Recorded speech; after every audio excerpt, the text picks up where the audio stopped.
சூரியனுக்கு கீழே செய்யப்படும் கிரியைகள்.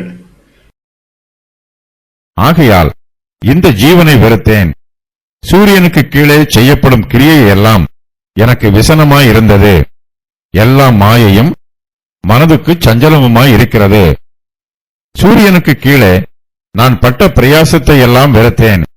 எனக்கு பின் வரப்போகிறவனுக்கு அதை நான் வைத்துப் போக வேண்டியதாகுமே.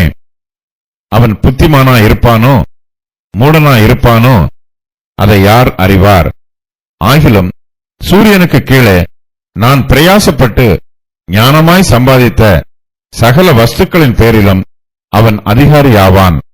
இதுவும் மாயையே. ஆகையால் சூரியனுக்கு கீழே நான் பட்ட எல்லா பிரயாசத்தின் மேலுமுள்ள ஆசையை விட்டுவிட வகை பார்த்தேன். தனக்கு சந்தோஷம் உண்டாக வேண்டும் என்பதற்காக சாலமோன் பெரிய வேலைகளையெல்லாம் செய்து பார்த்தார். ஆனால் அவருடைய ஜீவியத்தில் அவருக்கு மெய்யான சந்தோஷம் உண்டாகவில்லை. வெள்ளியையும் பொன்னையும் ராஜ சம்பத்தையும் சேகரித்து சந்தோஷமாய் ஜீவிக்கலாம் என்று நினைத்தார். ஆனாலும் அவருக்கு சந்தோஷம் உண்டாகவில்லை. எல்லாம் அவருக்கு மாயையும் மனதிற்கு சஞ்சலமுமாய் இருந்தது. சாலமோன் முயற்சி செய்த எல்லா கிரியைகளும் சூரியனுக்கு கீழே செய்யப்படும் கிரியைகளாகும். இந்த வாக்கியத்திற்கு உலக பிரகாரமான காரியங்கள் என்று பெயர். சாலமோன் சமஸ்த இஸ்ரவேல் தேசத்திற்கு ராஜா. அவர் ராஜாவுக்குரிய வேலைகளை நேர்த்தியாய் செய்தார். அவர் பெரியவரானார், திரவிய சம்பன்னரும் ஆனார். அவரோடு ஞானமும் இருந்தது. ஆனால் அவரிடத்தில் மெய்யான சந்தோஷமும் திருப்தியும் இல்லை. அழிந்து போகிற போஜனத்திற்காக அல்ல, நித்திய ஜீவன் வரைக்கும் நிலை நிற்கிற போஜனத்திற்காகவே கிரியை நடப்பியுங்கள். அதை மனுஷகுமாரன் உங்களுக்கு கொடுப்பார். அவரை பிதாவாகிய தேவன் முத்திரித்திருக்கிறார். யோவான் 6:27. நீங்கள் அப்பமல்லாததற்காக பணத்தையும் திருப்தி செய்யாத பொருளுக்காக உங்கள் பிரயாசத்தையும் செலவழிப்பானேன். நீங்கள் எனக்கு கவனமாய் செவி கொடுத்து நலமானதை சாப்பிடுங்கள். அப்பொழுது உங்கள் ஆத்துமா கொழுப்பான பதார்த்தத்தினால் மகிழ்ச்சியாகும். ஏசாயா 55:2. சாலமோனுடைய முயற்சிகள் எல்லாம் வீணாயிற்று. அவர் பெரிய வேலைகளை செய்தாலும் அவை எல்லாமே அவருக்கு மாயையும் மனதிற்கு சஞ்சலமும் ஆயிற்று. சாலமோன் இப்போது உள்ளத்தில் திருப்தி இல்லாமல் விரக்தியோடு பேசுகிறார். ஆகையால் இந்த ஜீவனை வெறுத்தேன் என்று சொல்லுகிறார். சூரியனுக்கு கீழே செய்யப்படும் கிரியை எல்லாம் சாலமோனுக்கு விசனமாய் இருந்தது. எல்லாம் அவருக்கு மாயையும் அவருடைய மனதிற்கு சஞ்சலமுமாய் இருந்தது. சூரியனுக்கு கீழே தான் பட்ட எல்லா பிரயாசத்தையும் சாலமோன் வெறுக்கிறார். மனுஷன் புத்தி யுக்தி நிதானத்தோடு பிரயாசப்படுகிறான். அவனுடைய பிரயாசமும் மாயையும் பெரிய தீங்குமாய் இருக்கிறது. சாலமோன் தன்னுடைய ராஜ்யத்தோடு தொடர்புடைய எல்லா வேலைகளையும் செய்தார். அவற்றை ஞானத்தோடு செய்தார். அவர் சூரியனுக்கு கீழே பிரயாசப்பட்டு சகல வஸ்துக்களையும் ஞானமாய் சம்பாதித்தார்.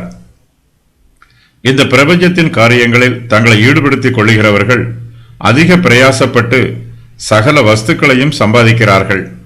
தாங்கள் சம்பாதித்த ஐஸ்வர்யத்தின் மீது மிகவும் கவனமாய் இருக்கிறார்கள். அவர்களுடைய ஜீவனே அவர்களுடைய ஐஸ்வர்யத்தில் தான் இருக்கிறது. ஐஸ்வர்யம் அவர்களை விட்டு கடந்து போய்விட்டால் அவர்களுடைய ஜீவனும் அவர்களை விட்டு கடந்து போய்விடும். சாலமோன் தனக்கு முன் எருசலேமில் இருந்த எல்லோரை பார்க்கிலும் பெரியவராகவும் திரவிய சம்பன்னராகவும் ஆனார். வெள்ளியையும் பொன்னையும் ராஜ சம்பத்தையும் மாகாணங்களிலும் பொருள்களையும் சேகரித்தார். அவருக்கு அவற்றால் சந்தோஷம் உண்டாகவில்லை. ஆகையினால் அவர் இந்த ஜீவனையே வெறுக்கிறார். தான் பட்ட எல்லா பிரயாசத்தையும் வெறுக்கிறார். சாலமோன் தனக்காக வீடுகளை கட்டினார், திராட்சை தோட்டங்களை நாட்டினார், சிங்கார வனங்களை உண்டாக்கினார். அவைகளில் சகல வகை கனி விருட்சங்களையும் நாட்டினார். அவற்றிற்கு நீர் பாய்ச்சுகிறதற்கு குளங்களையும் உண்டு பண்ணினார். ஆனால் இப்போதோ தான் பட்ட எல்லா பிரயாசத்தையும் வெறுக்கிறார். அவை எல்லாமே சாலமோனுக்கு மாயையும் மனதிற்கு சஞ்சலமுமாய் இருக்கிறது. நாம் இப்பிரபஞ்சத்தில் ஜீவிக்கிற காலம் வரையிலும் கர்த்தருக்கு மாத்திரமே முக்கியத்துவம் கொடுக்க வேண்டும். இந்த உலகத்தையும் உலக காரியங்களையும் விட கர்த்தரையே நாம் அதிகமாய் நேசிக்க வேண்டும். யாதொருவன் என்னிடத்தில் வந்து தன் தகப்பனையும் தாயையும் மனைவியையும் பிள்ளைகளையும் சகோதரரையும் சகோதரிகளையும் தன் ஜீவனையும் வெறுக்காவிட்டால் எனக்கு சீஷனாய் இருக்க மாட்டான். தன் சிலுவையை சுமந்து கொண்டு எனக்கு பின் செல்லாதவன் எனக்கு சீஷனாய் இருக்க மாட்டான் என்று இயேசு சொல்லுகிறார். லூக்கா 14:26-27. இந்த உலகமும் உலகத்தில் உள்ள காரியங்களும் பாவமானவை அல்ல. ஆனால் உலக சிநேகம் நமக்கு பாவமாய் இருக்கும். நாம் ஜீவனுள்ள காலம் வரையிலும் இந்த உலகத்தில் தான் ஜீவிக்க வேண்டும்.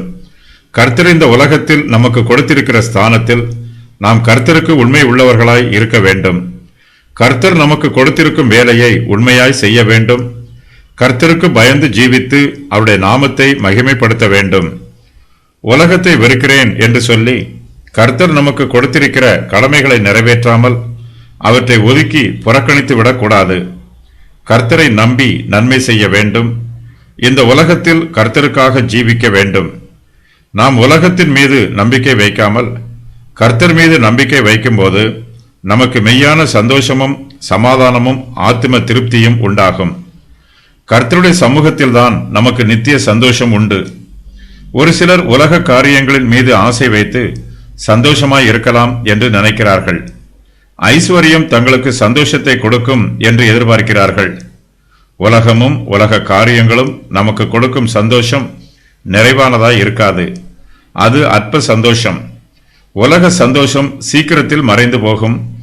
உலக பிரகாரமான சந்தோஷத்தினால் நமக்கு திருப்தி உண்டாகாது. உலகத்தை நம்புகிறவர்கள் ஏமாந்து போவார்கள். தன்னுடைய சந்தோஷத்திற்காக சாலமோன் உலக காரியங்களை நாடினார். அவருக்கு ஏமாற்றம் உண்டாயிற்று. ஆகையினால் இந்த ஜீவனை வெறுத்தேன் என்று சொல்லுகிறார். இந்த உலகத்தில் தொல்லைகளும் தொந்தரவுகளும் வருத்தங்களும் கவலைகளும் இருக்கிறது. உலகத்தை நம்புகிறவர்களுக்கு ஏமாற்றத்தின் மேல் ஏமாற்றம் வந்து கொண்டே இருக்கும்.